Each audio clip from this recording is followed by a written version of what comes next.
This is the Ring of Honor, a.k.a. Shane T, boy, the baddest champion you ever seen, boy. This is Mr.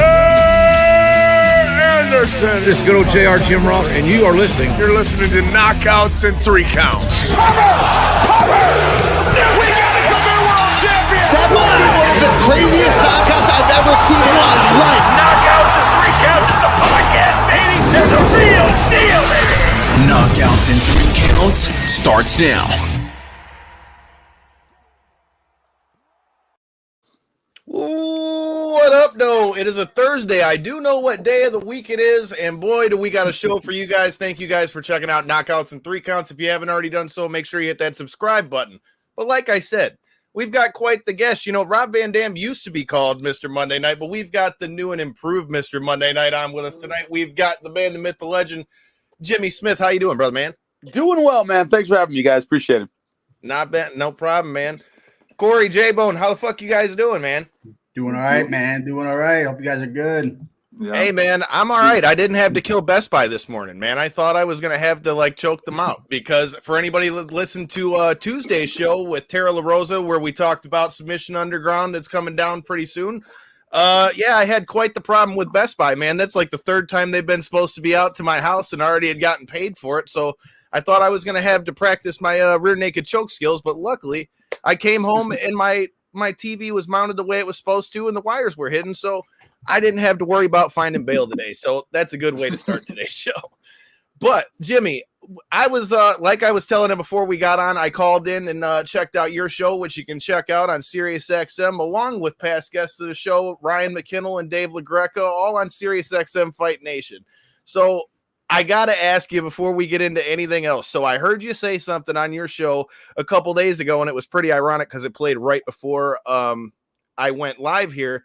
I heard you mention about Rage Against the Machine. I know you play them all the time on your show, and I heard your story about how you saw them when you were 14. So before I get into the MMA and before I get into the wrestling, I figured, hey, why don't we start a little bit off base with that? So first of all, if you got any memories of that, and what's your favorite Rage Against the Machine song? Because they were definitely just playing them on Sirius XM right before I hopped in here.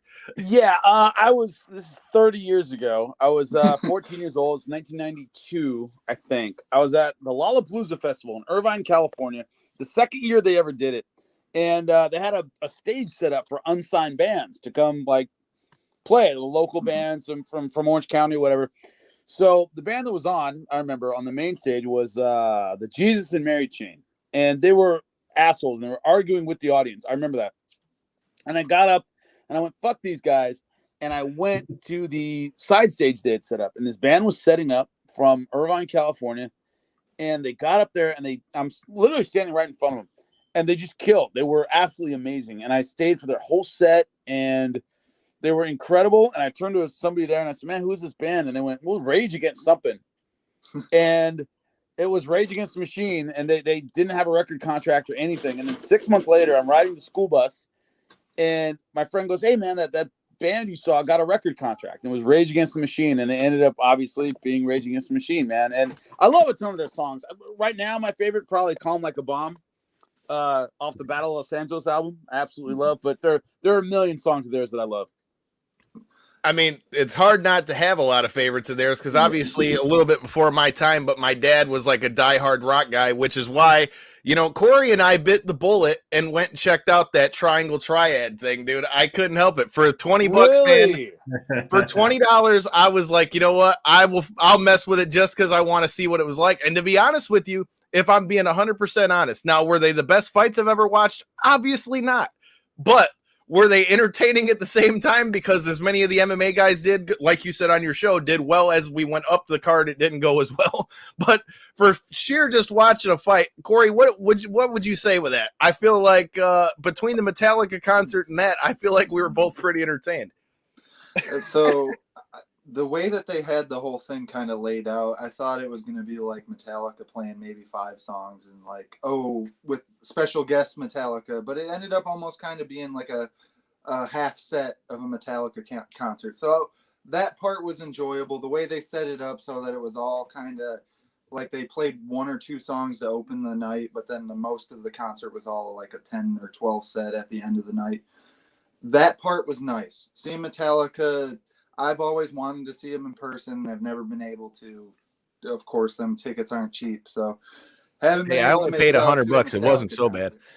concert. But with that being said, the fights were entertaining. I was glad to see Mike Perry get a win. That was like the highlight of my night.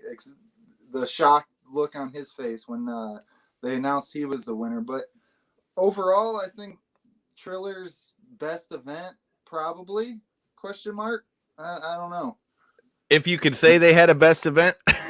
Yeah. I'm not a Triller that guy, would be dude. like I the can't get best on board with description. it. It's not good, like in the scheme of like when you're comparing it to what else is on the market, but when you compare it to what they've presented us with so far, the only thing that I could kind of compare it to in like actual entertainment level would be like the Mike Tyson fight, which was like their big hurrah in the beginning, I guess you could say. So, Jimmy, that leads me to a question I got for you with that. So, with all that being said, with all this Triller stuff, man, like, do you feel like because these guys are getting paid so much more, like we heard Mike Perry made $250,000 and all that stuff, do you feel like with what we just saw with Felicia Spencer, you know, retiring and stuff, do you think that there's ever a time where that's ever going to change anything over on the MMA side of things? You know, the thing is, I've been in this a long time, and I've seen a lot of promotions that, you know, Affliction, the first or second Affliction card, I did both of them. It was the highest payroll in MMA history at the time, and Strikeforce was known for taking care of their guys and really paying a lot. And then Elite XC did that; they're paying guys a lot of money. They're all gone. So it's every now and then there comes in a promotion, they pay everybody a lot of money, and everybody thinks, oh, this might change things. They don't last. They never last. And Dana White knows I just have to wait for them to fail, and I can go back to doing what I'm doing. And he knows he can because he's outlasted so many promotions. So if there's a promotion with some longevity and, you know, a real fan base and real pay-per-view numbers that did that, sure, that would be a threat. But right now, I haven't seen that, and I've been in this game a long time, man. Yeah. Yeah, I kind of think it would almost kind of be like to a wrestling analogy. It would almost need like somebody like the Khan family to like invest a ton of money, like kind of what happened with AEW, to put any type of competition whatsoever in the UFC market. Like that's the only way we could ever see something like that, is some billionaire really invest like a huge lump sum into signing athletes and signing, like I forget what the league that Ariel Hawani keeps bringing up. It's like the Fighters FL or something. PFL. PFL. Not PFL. There's another one that they're talking about. It's looking to sign like 120 athletes and run a. There's something coming up apparently that I keep hearing about that might do some revenue sharing or something like that. Yeah. I don't know any details at all, but I've heard the same rumors you guys have heard. Yeah, basically. And I think it would take something where it's just a insane investment on somebody's part that was really just a fan of the game, I guess you could say. That's the only way we could ever really see any genuine. Yeah, but then you'd have to deal with the talent problem, though, right? Because even with that, okay, so say another promotion gets built like that, and even if they do have the cash flow, at the end of the day, I feel like the UFC monopolizes the overall lion's share of the best fighters in the world, that you're going to have so many that are still on contract with the UFC. You'll still have the ones like Corey Anderson, that come out from Bellator, and he's doing his thing. You know, Brian Bader did his thing over there. But I mean, I feel like even though there's guys that are getting let go, is there really going to be enough guys and girls that are out there on the open market that you could have the same interest level as the UFC? I feel like that would still be kind of the issue you deal with that, even with that. Dana's smarter than that, man. He knows what he's doing. Yeah, you know, there's that, and there's also the infrastructure where it's this kind of loop where the reason we know a fighter's good is they're in the UFC. So why are they good? They're in the UFC. Why in the UFC? Because they're good. We don't even think about it. And it's you know, it's, you know, if you start another NFL, well, the only reason a player's any good is if they're in the NFL. So beyond that, I don't know how to judge whether or not a NFL player is any good, is whether or not they're successful in the NFL. And so there's also the loop and also the infrastructure of UFC, and I work for WWE as well. Their infrastructure is huge. Their social media presence is huge. It's their household names. And so that's a big part of how your average fan or, you know, casual fan person gets to know somebody is they're in the UFC. Yeah. And it's really hard to chip away at something that big. I mean, that's definitely a good point. It's funny you say that because one of the guys that you were just talking about on Monday Night Raw the other night, we have been watching him since he came up. Austin Theory is a past guest of this show, but we had him on when he was going for the Evolve title before he ever made it up to WWE. So it's crazy, you know, like with what you say with that, because I just feel like the UFC has kind of monopolized it at this point, that it would be a far cry for that to change. But since you mentioned the NFL, man, dude, you and I are dying over here between you being a Steelers fan, us being Lions fans. You're the only one that didn't beat us at this point. And I don't know if I'm happy about that shit, because the only thing I can say is everybody from Detroit that's hating on Stafford over there in LA, I hope somehow he gets a fucking ring out of this. But what were your thoughts on that game, dude? I had to bring it up because we both had to go through the same misery. What's so weird about it is, like, I started out this season going, we're going to have a mediocre team. We'll be lucky to break even. It's going to be a bad season for the Steelers. Our quarterback is ancient. And then the first game, we beat the Bills. And I thought, all right, okay, maybe we'll have – I still didn't think we'd have a decent season, but it was this weird thing being a Steelers fan this year is we've had some decent games. We've had some decent wins. And then we play the Lions. Ben's out, and we end up getting a tie. And now we're 5-5-1. We got blown out by the Bengals last week. It's a bad season, but it hasn't been so bad that I'm able to like kind of let it go and just go, look, I'm just not watching football the rest of the year. They've been hanging on like a stale fart, and it's the worst thing ever because they're not bad enough that you just bail on the season, right? They're just not that bad yet. So it kind of sucks they're still hanging on for me. Look, dude, in Detroit, Lions fans. Yeah, as Lions fans, dude, I feel like Detroit fans will talk the most shit about their team, but they'll still watch them every Sunday. I swear to God. No one we're going to be let down. No one we're going to be let down. It's the hardest thing in the comments. We know we're going to be let down, and we still watch it. It's ridiculous. Hey, man, it is what it is. But, you know, that brings up talking about being let down and things like that. You know, we've all been kind of on a high after we were talking about Justin Gaethje earlier about the fight that he just had with Chandler. You know, my question for you is, so I've been around MMA at this point since 2006. When I came around, like I mentioned on your show, you know, Miles Jury was a guy I grew up training with and stuff like that too.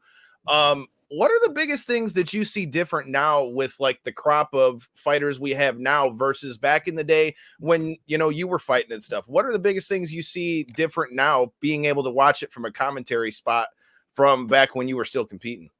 It's the overall level is just higher. It's just, you know, everybody's using the same techniques. They're in big teams. It's almost like the difference between an NFL team now and in the 50s. Where they had to hold down day jobs off season because they didn't make enough money. Now it's a full-time job. They have athletic trainers, they have dietitians, they have nutritionists, they have everything they need. That's number one. Number two, weight cutting. That used to be, it was always part of the sport, but certain guys were way better at it than others. Tito Ortiz, for example, one of my first training partners, was you know, one of the first guys to really cut, you know, like a wrestler in MMA. Now everybody does it. So guys are just way bigger than they were back when I was fighting. I mean, I was like a decent sized welterweight. Now I'm you know, I'm not even a big 55er these days. And so that's really it, is that, you know, I got to the record I got fighting in a, you know, out of a little tiny jiu-jitsu team and all this stuff. And you can't do that these days. You can't just, oh, you know, I got this little school and I, you know, train in my garage and I, you know, I've got a winning record. It doesn't work that way anymore. Almost everyone's affiliated with a big team, with a knowledgeable team, experienced coaches, and it's just done differently than it was when I started. The level itself is just higher, period. Yeah, it's treated a lot more like a sport compared to just like a competition, where it used to be like you would go compete in a karate tournament. It would be similar to that, except it was on a national scale in like the UFC, Bellator, so on and so forth. Now it's turned into a more, every athlete's just so well-rounded. You don't really see, I guess I could explain it as like there's a lack of specialists anymore. It used to be like the game was almost centerized around what were you best at, and then implementing the matchup against somebody else. Now it's like everybody's so well-rounded. The matchups play out the way that they're going to play out. You can still see where somebody's more skilled than somebody in certain aspects, but for the most part, like your point, everybody sees the same techniques. They practice the same stuff. It's just whether or not you're to that level or not, I guess you could say. Yeah. Yeah. I mean, I remember when a black belt was a big deal in jiu-jitsu. Now, I mean, guys who aren't even known for their submission game are black belts. They're not even known as submission guys. That's how good they are now. Yeah. We talk to a ton of different athletes all the time, and they're like, wink, wink, I'm a purple belt. Wink, wink, I'm a brown belt. And they're like, I've been doing jiu-jitsu for 12 years. I just stopped competing in a gi. So like the belt level doesn't even matter to a lot of these athletes anymore. It's just about being able to implement that game in their fights. Well, that, and it's something like that you've talked a lot about on your show. You know, I just got back from Vegas. I was there at SummerSlam with our buddy and past guest of the show, Mega Ran, who, if you saw King Wood's new theme song, credit to Mega Ran. But yeah, man, we went down to Vegas, and I went and linked up with a good buddy of ours and past guest of the show, Justin Janes, and went and trained over at Extreme Couture. And okay, at one time when I first started training, Miles was still fighting. My coach, Don Richard, who's fought Ben Rothwell, a bunch of guys from back in the day too. You had Darren Cruikshank, who's still here, Cody Stamen out of here. I'm trying to think of who else is left. Vince Murdoch, past guest of the show, who's with Team Alpha Male now. I mean, pretty much at this point, there's only maybe one or two guys there. Chaos Williams is still in and out, you know, here a little bit. But for the most part, man, I mean, you hit the nail on the head. Like when you go out to a gym like Extreme Couture, you've got a room full of fucking killers. Like when I was there, I mean, at one time you had Kevin Lee was in there, Cynthia Cavillo was in there, Cody was in there. I mean, there was a line of people. And I feel like now, just to keep up with the evolution of MMA as a whole, like if you're not around like the best guys in the world or best girls in the world, I feel like you're almost doing yourself a disservice. That's why I feel like you're seeing teams like what's being built over there with Trevor Whitman, and that even though there may not be as many, but the high caliber partners they got, I feel like you've already seen the difference just in what it's done for a guy like Kamaru Usman. Yeah, it's incredible. And it's almost impossible now to win even at the local level and not be at least affiliated with a big team. Meaning you got to be able to go over there and get work. Get a little bit of coaching, and I don't see there. When I was one of the parts of the MMA ecosystem that is gone, when I was in Southern California, there was this team Next Generation, right? Chris Brennan was a coach over there, and there were a lot of those teams that could kind of get you to the mid-level that, you know, you'd win at King of the Cage or Gladiator Challenge or whatever but they didn't have many guys in the elite camp. They didn't have guys in the UFC and in big organizations. All those like mini schools, like that were good at MMA are gone. They're gone. You can either compete at the UFC level or you don't even bother. There are very few mid-level MMA teams these days because of that. You know, it's almost like all those. And I was asking like somebody about some team, like, oh, they're not around anymore. Oh, what about these guys? Oh, they're not around anymore. It's like 3 or 4 of them. And I was like, yeah, they just didn't make it. Either you can get me to where I need to go or you can't. And that ecosystem where you can kind of bounce around to these different organizations that aren't around anymore, like, you know, like Hook and Shoot and Rumble on the Rock and Icon, and you could do okay and make money. It's not around anymore. They don't exist. So you either get to the top or you can't. And so the big teams survived and the rest didn't. Yeah. I mean, that pretty much sums it up. I remember the Icon fights back when you had the Rumble on the Rocks too, when you had BJ Penn fighting back there and all that stuff. What do you got, Donald? Michigan Institute of Josh Parisian, you know, I mean, Bobby Cooper and Alicia Zappatella. I mean, so BKFC, we're big fans of them over as well. And that's something I wanted to ask you about as well, as we just had Mark the Shark Irwin on for that, and our buddy Josh Burns, who's getting ready to go fight for their heavyweight title. What are your thoughts on the whole bare knuckle world, man? I want to see people succeed and train and specialize in bare knuckle. That's what I really want to see. What I don't want to see is, you know, fighters who are, well, I've hit every branch of the MMA tree on the way down. I have bare knuckle to hang on to. That's what I don't want to see. It's like Triller Combat. It's not have a problem with a triangle ring or like, you know, this hybrid fighting. I've seen Frank Mir get knocked out so many fucking times that I don't want to see it anymore. Whether it's an MMA or Triller or whatever the fuck it is, I don't want there to be one more place that a fighter can go when they're done and they're beat up and they can't work anywhere else, they have one more left in them and they go there.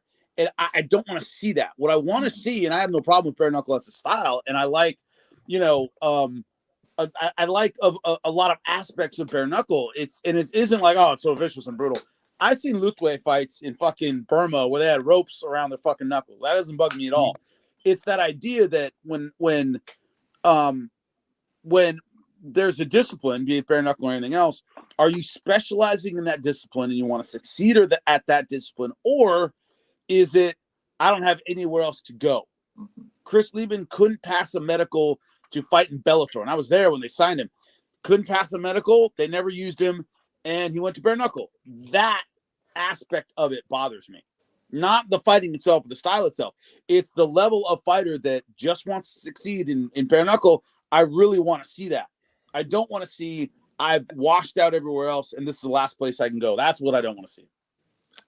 That's a very good point, because with a lot of guys that you're seeing over there, I mean, it's definitely a case. And Chris Lieben, I'm glad he got out after that last fight. But I mean, that's a good way to transition into something else that we all wanted to talk with you about. In that, so obviously, we run our show, and I've gotten to do a little bit of commentary for like college wrestling stuff, a little bit of wrestling stuff. I want to know about that. So with you coming from the fight background, was broadcasting something you always wanted to do? Or was it something that you kind of fell into once you got out? Completely fell into it. I did a show for the Discovery Channel called Fight Quest, where I went around and did different martial arts in different countries, and that's kind of how I got my start. And then I got an email back in the day from a guy named Jerry Millen, who used to be a VP over at Pride, and then was running M1, and said, "Hey, I saw your show. Could you do commentary for us for a fight in Amsterdam next week?" And I went, "Yeah, sure, I can do that. I got a passport." And I flew out there, did the show. They had Muay Thai. I did Muay Thai, and then I did the M1 card. Gegard Mousasi fought on it. And he said, "Okay, cool. You want to do commentary for us?" And I said, "Sure, yeah, no problem." Okay, so I worked for them. I did a show about every 3 weeks or so. And then as M1 started kind of crumbling, and they weren't doing really U.S. shows anymore, a bunch of the people I worked with had gone over to Bellator already. And so they needed a commentator. I got mentioned. They called me. I did a phone interview. They liked me, flew me out, and boom, I was hired at Bellator, and then went from there to the UFC, to WWE, and that was the progression of my career. So I never really intended to get into broadcasting. It just ended up working out, and I've been in it ever since. That's so dope, dude. And it's funny. It's even funnier for us because like the origin of our show. So a couple of the original faces that were on the show kind of pop in and pop out because of life. But when this show started, man, it was funny. I obviously, like I said, I work at the post office, man. I was working midnights for like 3 years. And so I was working, but I couldn't do anything. So I just decided, fuck it. I'm going to go. I went WrestleMania 33. I flew to Orlando. I went to everything by myself. Never had been to a WrestleMania out of state. I was at the one that was here, but I had never been to any of them out of state. So we went there for that, went to all the shows. Devin, one of our original co-hosts, also let me know that he was into MMA. As I mentioned, I've been around for a little while. I've got my purple belt as well. So I told him, I was like, yeah, dude, we can get the local guys because, I mean, that was most of the people I knew. That's kind of how we started. And now at this point, it's been interesting the way it all kind of just happens like that, isn't it? Because, we went from having a hard time even getting the local guys on to, like I said, it's ironic. Today's the anniversary of when Ngannou knocked out Overeem here. Sam Alvey, man, I remember when he came down for that fight, we ended up kicking it with him at Harry's, and at this point, Booker T and DDP and all those guys have slid through at one point or another. So like you said, it's just funny how it's kind of like one person tells this person who tells that person who tells that person. It's funny how all that works. U of M here with getting next to ring on. Gotcha. I mean, dude, like I said, it's funny because that's just the way all that stuff grows. But now that we've mentioned WWE, I've got plenty of questions. So please. First of all, can you take us through night number 1 at Raw? Because you were coming in at a time where the fans were kind of hot, bro, because Adnan Burke did not work. And you come in, and then I had high hopes for it because, like I said, when I tweeted you that night afterwards, I was like, dude, I knew what you were bringing from the MMA world, but I feel like a lot of wrestling fans obviously don't watch as much of MMA. So I knew coming in, I was like, I hope Jimmy does well, but I can only imagine going from MMA to wrestling. What were your thoughts, going into wrestling, and how do you feel like it's played out so far? Man, it was nuts. The only time I think in my entire broadcast career when I flipped out is, Kevin Dunn in my ear on, all right, we're on in 30 seconds. And I was like, holy shit, what am I going to do? It's so radically different. I can't even get into it without, you have to really know broadcasting to know how different it is doing pro wrestling as opposed to any other sport / entertainment, whatever show. So what I did, what I tried to kind of hang my hat on when I first did it was NXT TakeOver. I did a pre-show for them, something real small with Sam Roberts, and the producer's standing there, and I said, look, I'm just going to talk about it like a fight because I don't know what else to do. And the guy goes, great, wonderful, you're on in 10. And I was like, okay, cool. I don't know how to do anything different. So when I went to WWE to take over Raw, same thing. I would just look. I don't know wrestling. I haven't watched it since I was 12. I was a fanatic when I was a kid, and then I hadn't watched it in years. First thing I told them was I haven't seen the product forever. And I said, I know how to call fights. That's all I know how to do. And they went, okay, then do that. And so, all right, we did the first show, and I called it like a fight, pretty much bell to bell. And that's why when you listen to SmackDown, you listen to Raw, one of the things they like, one of the things I've been told a lot is they sound totally different. I don't sound like Michael Cole. I just don't, I think he's a great broadcaster. We just have totally different styles. And the relationship between me and Byron and Corey is so different than Pat McAfee and Michael Cole. Because what I notice is as Byron and Corey argue, they tell the story of the match when they're arguing, right? They're just like, well, if he hadn't done this last week, he wouldn't be mad. Well, if he had done this. So when they're yelling at each other, they kind of tell the story of last week and why we shouldn't trust Kevin Owens or why you do trust Kevin Owens, or whatever the deal is. And then I kind of go, but how is that going to affect right now against so-and-so? And what I'm always trying to do is go, okay, yeah, true, but man, he must be mad tonight about this or that, or man, he must still be sore. Fuck, he took an ass whooping last week, blah, blah, blah, blah, blah. So what I'm always doing is I'm always using my X's and O's fight brain to get the story filtered in through the match. You get what I mean? They kind of tell me last week you did this, that, or this, or whatever. And I kind of tend to go, okay, but the X's and O's, man, he got submitted last week. So, man, did he go back and worry about that? Or And I'm always thinking about, what's going on in the ring itself. So my style is just way different than a lot of professional wrestling people who, tell a lot more story than I do. I do tell the story, but I also try to focus that into the product we're seeing, if that makes any sense at all. Totally makes a lot of sense. Because as somebody who watches both shows, especially with somebody like Pat McAfee on commentary, he's all over the fucking place where you're kind of zeroed in. You're zeroed in, he's fighting him, and so, like you said, you're a lot more focused on the actual action of the ring, where Pat McAfee's giving you the best air guitar solo on TV right now every time Shinsuke Nakamura comes to the ring. I think that's something that wrestling has missed forever. As somebody who's watched wrestling my entire life, that's something that we have not had. And it's very new because on one side, Pat McAfee's almost calling it like he's like the fan watching it. Whereas Jimmy Smith, he's calling it almost like a fight. Like you said, it brings a very new system to the entire broadcast of WWE, and I think it's great.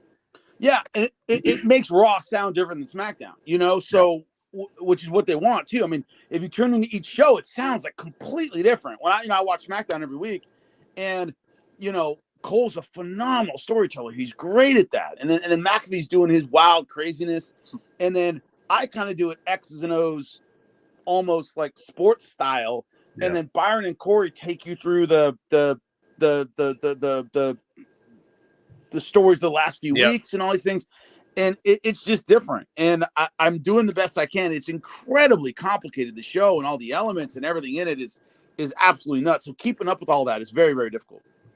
I could only imagine from to lay out my aspect of it, I joined the show roughly about a year and a half ago now, and I joined it exclusively being an MMA fan. I could tell you just about everything from MMA, but couldn't tell you jack shit about wrestling. Well, being on a half and half show that we have a ton of wrestlers on, I did have to do similar to what I've heard you do, in podcasts and such, where you had to almost do a deep dive, try to figure out who all these athletes were, what the story was, how it played out with what's still relevant, what's still current, who we're going to have on, who it's going to play out to. And on my end through the show, I've kind of ditched the moniker because I used to say it a lot, that from a non-wrestling fan's perspective, but you can't say that no more. Exactly. I really because you're going to the shows too, motherfucker. Don't try to play that card no more. That's why I'm saying I've ditched the monikers, because I have. There even though there's of course certain aspects that I still enjoy way more in MMA, there's a lot of the storytelling aspects, the characters and stuff like that of wrestling that I do enjoy. So I could only imagine from your aspect of being a seasoned commentator from all aspects of combat sports to then going into wrestling, I could just imagine trying to fill that seat for the first couple events, man. It was absolutely nuts. And there are a lot of things that are specific to pro wrestling, just the way they call things and the way they go to break in the middle of a match. It's not like, the round's over and they go to break. It's the middle of the match, they go to break. I had to learn all that stuff. I had to learn the verbiage of how they speak to one another, not just, kayfabe and all that stuff. I mean, like, the way a producer talks to you is different from producer to producer, right? They're all different. So Kevin Dunn's been doing it for 30 years, and I had to learn the way, he does a show. So there's that aspect of it. And there's also the idea that I am old enough now to appreciate what these guys put their bodies through. Mm-hmm. And one of the things where people say, wow, what's it like reacting to something that isn't real when you're used to calling actual fights? My first match, I think one of the first ones I ever called was Kofi Kingston versus Drew McIntyre. And there was a point where Kofi Kingston jumped off the top rope and fucking Drew booted him in the fucking face. Now, I have been through enough fucking Muay Thai fights to know when someone got just kicked in the fucking face. And he did. And I'm standing right there and went, boom, and it snapped his head back. And I go, he could sell all he wants, and then we can call it whatever. He just got booted in the face, and he jumped off the top rope and just landed right into it. And when I react to it, it's not fake. Like I'm going, oh, fuck, that would kill my neck, dude. I've been through so much shit with my neck that would kill me. Like my hips artificial, all this stuff, where when these guys pull these moves, you can't fake. I jumped off the top rope onto somebody's knees. Like they literally do it. They're trying to be safe, but they're still doing it. Yeah. And so I really am reacting as someone who feels all of that stuff, man. I feel everything they do. And it's bad. And it's way worse on their bodies than fans realize, especially casual fans that, oh yeah, it's not real. Yeah, but there's certain things you just have to do.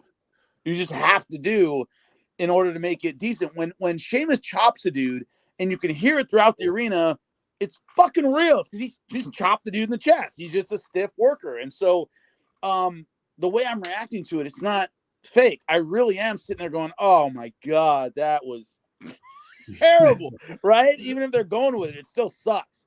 So that's a big part of it, man. Really is. Well, that brings up a good question that I had, right? Because my next question for you was going to be, obviously, we all know you still train. Yeah. What's the biggest thing that you've had to kind of like, how many times have you had to explain that for the guys in MMA? Because I feel like since we've started the show and started to get more people in, like, here's one for you, because I know you like other sports too. We just had Darren McCarty on last week. And Darren McCarty's been doing some wrestling stuff here, but doing some deathmatch type stuff. Like he got smoked with a light tube out here. And, what's the biggest thing? Do you find yourself when you're back training at the jiu-jitsu gym or wherever, do you find yourself having to like tell your training partners like, no, dude, like, yeah, it might not be quite the same as, what we're doing here, but these guys are still getting fucked up? Because I find myself doing that a lot still, because I still, even now, feel like every time I go to the gym, but oh, that's fake. I'm like, yeah, fake. You know what I mean? But what I find is a lot of MMA guys get it. They know pro wrestling people. There's enough crossover that they get how hard it is on the body. Like they understand how hard it is. And then the other thing is that people don't get is they got to take that bump and pretend everything's cool and get to the next spot and sell and do all this stuff when I know they're effed up, right? An MMA fighter doesn't want to show their opponent they're hurt. You don't ever want to do that. But you can be hurt, and you can, as part of the game, is you're hurt. Yeah. When Sheamus broke his nose, when Beto Carrillo broke his nose on my second or one of my first matches I called, I've seen enough broken noses. I was like, oh shit, that nose is snapped. And Sheamus blew the blood out on his chest and kept going and won both matches. Now he could have, called for a pin and gone, dude, I'm hurt. Pin me, it's over. And he didn't.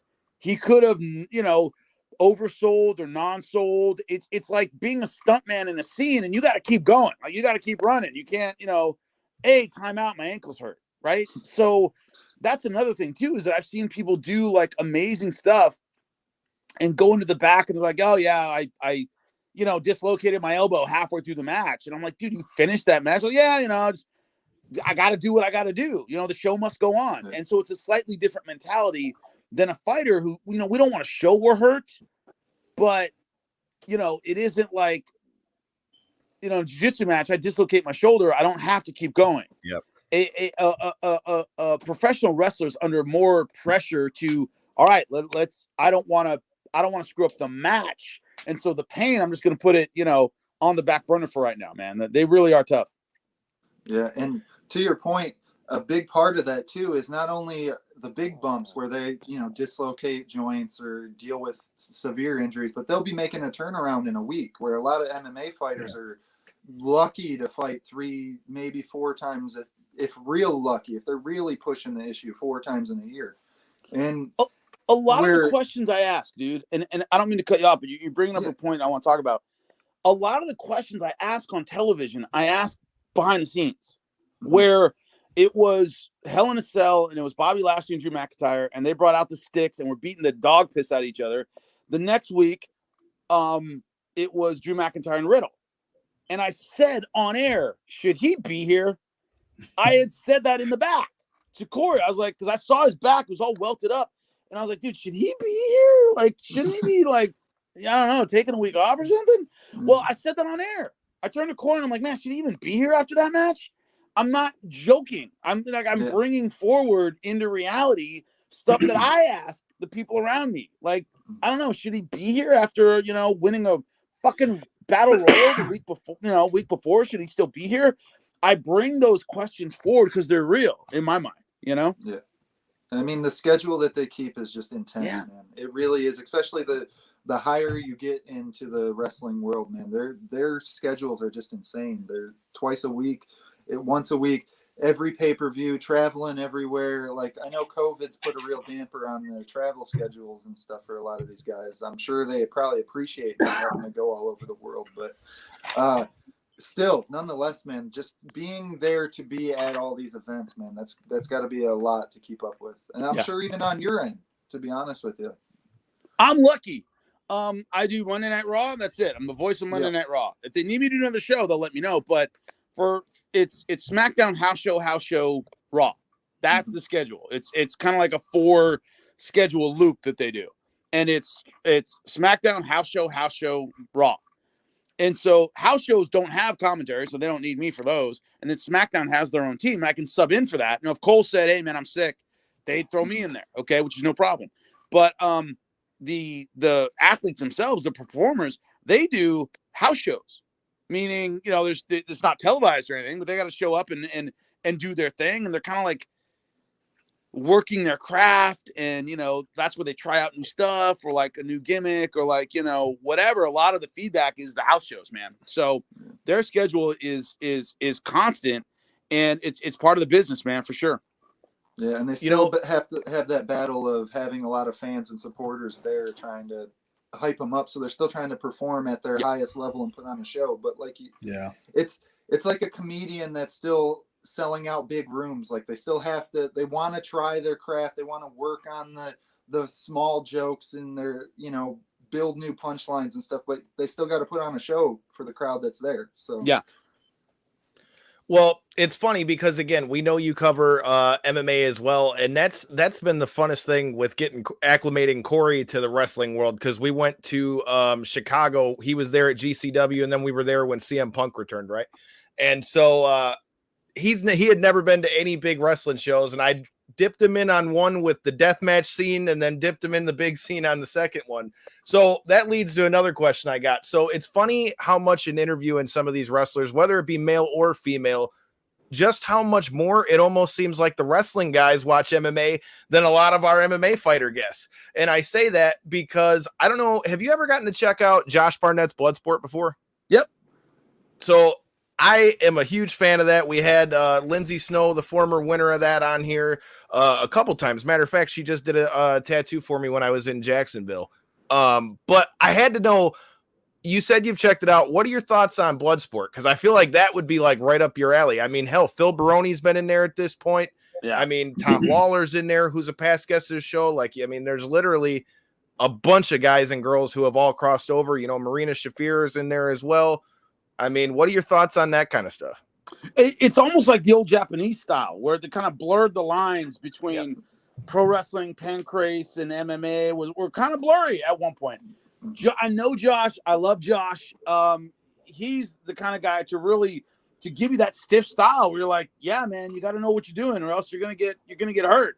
And that's what, to me, Bloodsport is. It really rides that line between almost like a worked MMA in a sense, where they technically do it right and you can see it and appreciate it. And I really like it, man. It's really cool to see. I really enjoy watching it. And I grappled with some Shuto guys back in the day, man, when I first started, where they were pro wrestlers who were transitioning to MMA, and I grappled with some of them early on. And dude, they know what's going on, man. You better be careful grappling with those dudes. They can really do a lot. Their style's really, really stiff. I was talking to Ric Flair a few weeks ago. I mean, it was a couple months ago now. I mean, Jesus, time flies. But it was a few months ago. And he said wrestling in Japan was like the longest hour of his life. He had to do these hour-long matches in Japan. He goes, they beat the piss out of you, man. They really did. They were.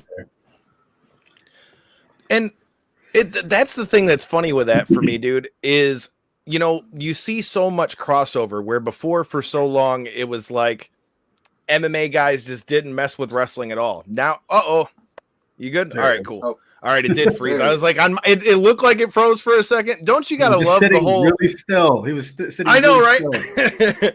You know, every time somebody stops moving, you're almost like, shit. Did they disconnect? I've been through that a lot. I understand completely.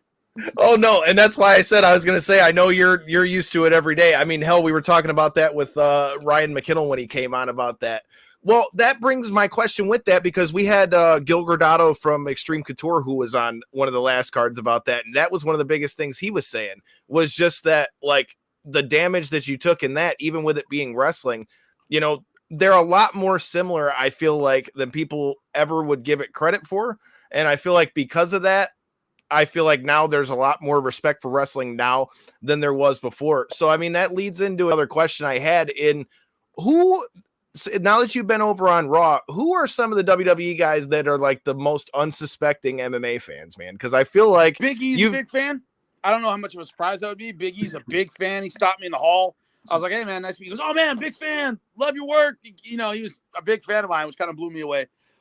Big E's a big MMA fan, obviously. He really appreciates it. He really likes it. Cesaro has a real appreciation for it.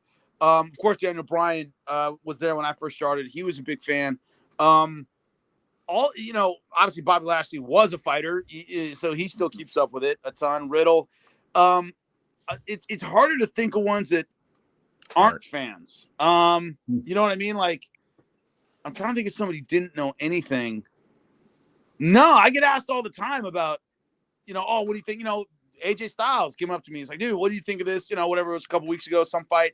He's like, hey, man, what do you think of that? And I was like, I think it's so-and-so or this and that. I get it. I get that all the time, man, from the fighters and the producers. They're mostly actually MMA fans.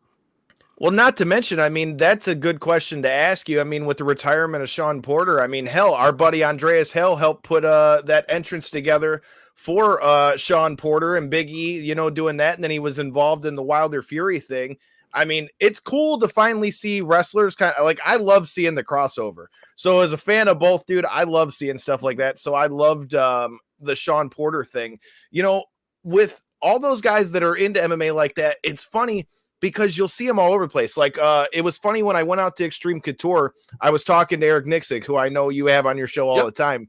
And he was like, he was asking me how I like Vegas. I said, dude, it's been a while because the last time I was in Vegas before we went out there for SummerSlam, it's funny. The last time I was there in Vegas was when Couture and Lesnar fought because I was at that fight. And I'm like, well, it's kind of ironic you asked that because the last time I was in Vegas, it was for that fight. Yeah, I know, a bit of a gap. I was fucking, 16 then? Yeah, 16 then. I didn't come back till I was fucking 29, dude.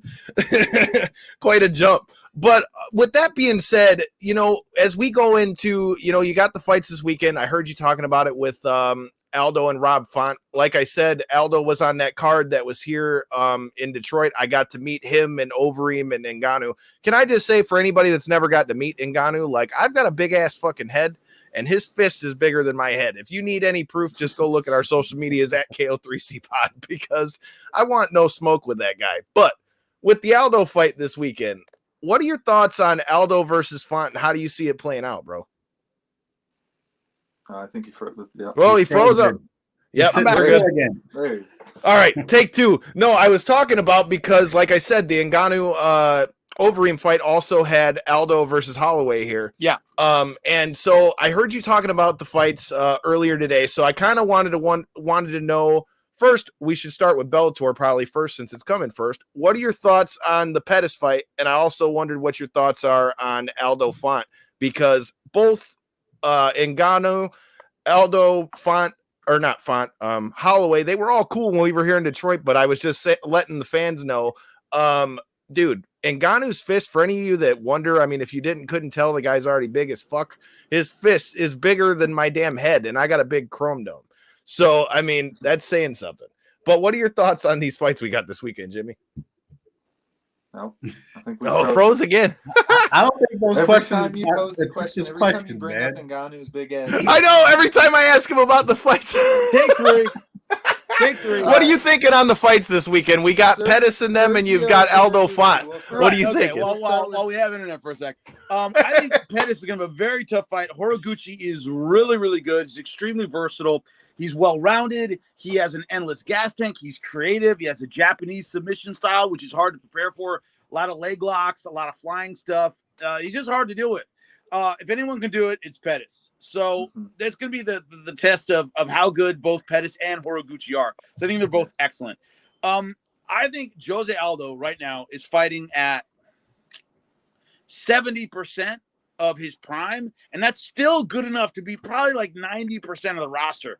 I don't know if it's good enough to beat a prime Rob Font, right? So everybody's like, oh man, Jose's back. He's the old Jose Aldo. I'm like, dude, do you remember the old Jose Aldo? That motherfucker was a savage. Do you remember what he did to Mark Hominick? Yeah, like, this guy's good. This guy's really, this is not the old Jose Aldo. It's like, it's such a, like, it's an insult almost to the old Jose Aldo to call this Jose Aldo the old Jose Aldo. But it's a compliment that this guy is maybe, once again, 70% of what he was, and he's still a badass. So he's still really good. I think he's right where he belongs. He's number 5. But when I look at the top 4 at 135, you have Rob Font, you have TJ Dillashaw, you have Corey Sandhagen, you have Aljamain Sterling, and you have Petr Yan. He doesn't beat any of those guys. Yeah. And so that's it to me. He's number 5, but he's solidly number 5. I don't think he beats anybody above him, and it's going to be hard for anyone below him to beat him. So he's just kind of in that spot where it's like, yeah, you know, he can't beat those top 4 guys, but I don't think the guys below him beat him. That's how good he is, that a diminished Jose Aldo is still better than most of the roster, man. Yeah. Absolutely. You're not lying either, because Dean Thomas was saying that earlier. Like, I'm still, and that's the thing. Even if this fight doesn't go well for Aldo, I have no problem seeing him fight a few of the guys that are below him before he decides whatever the hell he wants to do. Because like you said, I still feel like he beats a lot of the guys under him at number 5. I mean, Aldo was that good and champion for that long for a reason. Well, while I'm throwing out picks for you, we'll bounce back and forth. So as we talked about UFC and Bellator, we've got a championship match at WWE Day 1. Oh. I got you. You're good. But at Day 1, man, who do you got? Do you think we're going to see a new champion, or do you think Big E's going to hold on to it? But insider-wise, I have no idea. Like, no, I mean just purely from speculation watching. Right, purely speculation watching. God, it's tough because when I look at the fan reaction, when I look at who's hot, right, who has heat and who's popular, Big E and Seth Rollins are both just like super red hot, man. Really, and Rollins, as I'm starting to understand pro wrestling and the way people interact with crowds, Rollins is a genius. Like, he really is so good at like, he'll come out and he'll get like face heat, like they're clapping like he's a face, and then he'll say something to get him to hate him, and then he'll play some other thing and they'll love it. It's like the dude's really good at his job. And then Big E is just bouncing out there, and the crowd is clapping, and they love him to death. So usually you're like, okay, who has the most juice, right? Who's got the most momentum? That's probably who walks out champion. When it comes to Big E and Seth Rollins, man, they're both so good in so many different ways that I don't know. Also, when I look at either guy walking out without being champion, does it really diminish them? No, they're both just super duper beloved by the fans, or hated, whatever. They get a ton of reaction. So based on that, I honestly have no idea. And the good part is I won't have any idea until it actually happens, which is great. I love to hear you say that, because you mentioned Cesaro earlier. Like I said, one of the last questions I ask is going to let you know what this pertains to, because you're going into your first WrestleMania. But we are going to be there in Texas. So it's crazy, because for the last few years before all the pandemic shit happened, I got to work out with Seth Rollins, Becky Lynch, and Cesaro at the CrossFit gym a couple years straight, leading into WrestleMania. And until I did, dude, you just see the guy's athleticism.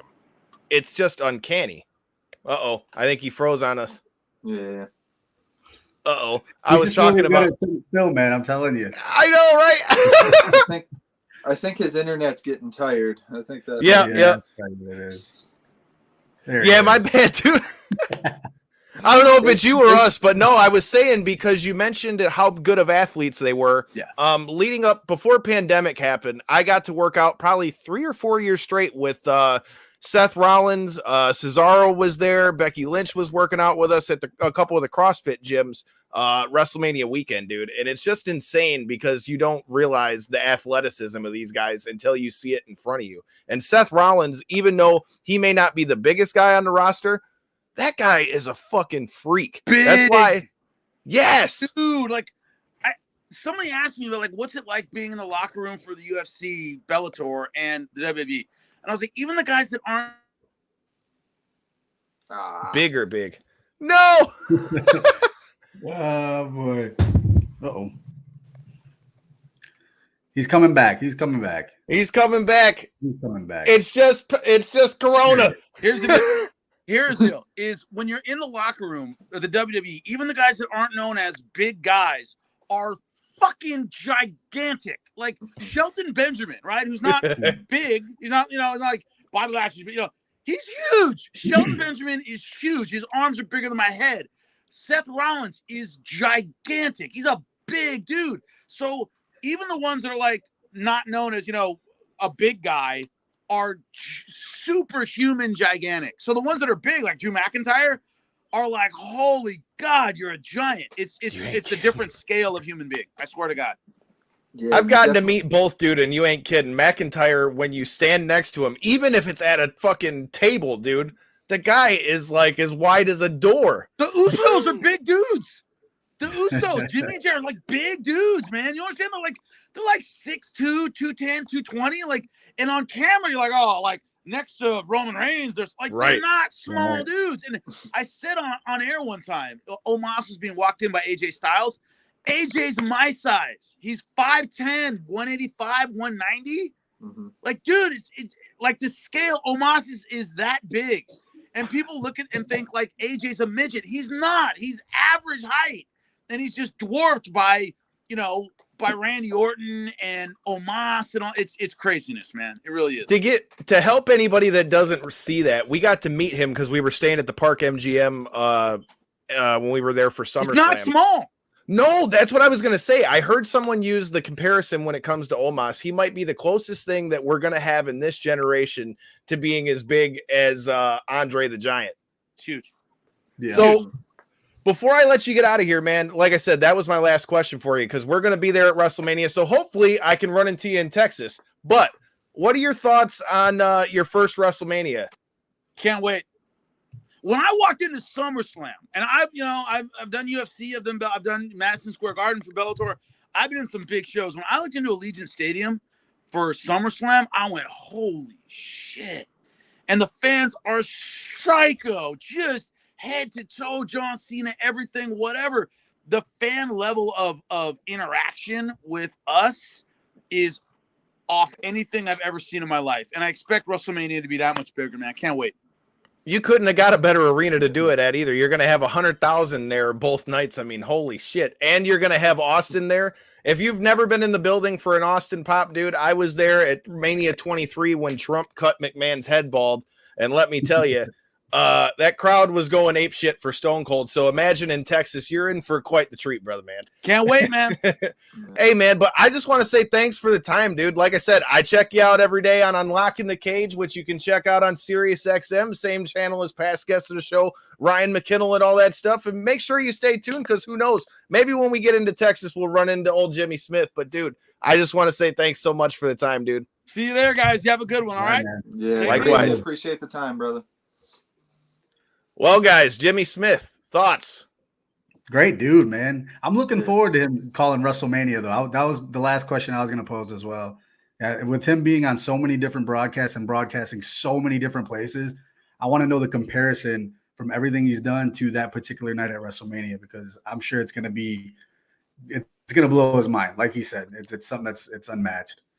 Well, that just means we got to bring Jimmy back on after WrestleMania. Absolutely. I just like that he's putting respect on it. He's not doing this half-heartedly. He's not doing it, he's not bullshitting in there. He's putting his best foot forward and actually trying to learn the game and learn all aspects of it. And he's doing his best. As somebody, like I had explained while we were going, that it was a challenge to learn everything from wrestling, from being out of it basically since I was a kid, and from listening to him. I forget which podcast it was. It might have been the Schmo Zone or one of the MMA podcasts had him on when he was first announced as a transitioning into the wrestling world, and you could hear the genuine worry in his voice of I'm not sure how well I'm going to do. And for wrestling fans, for the most part, from everything I've heard, it was like the first month they had good things to say, and now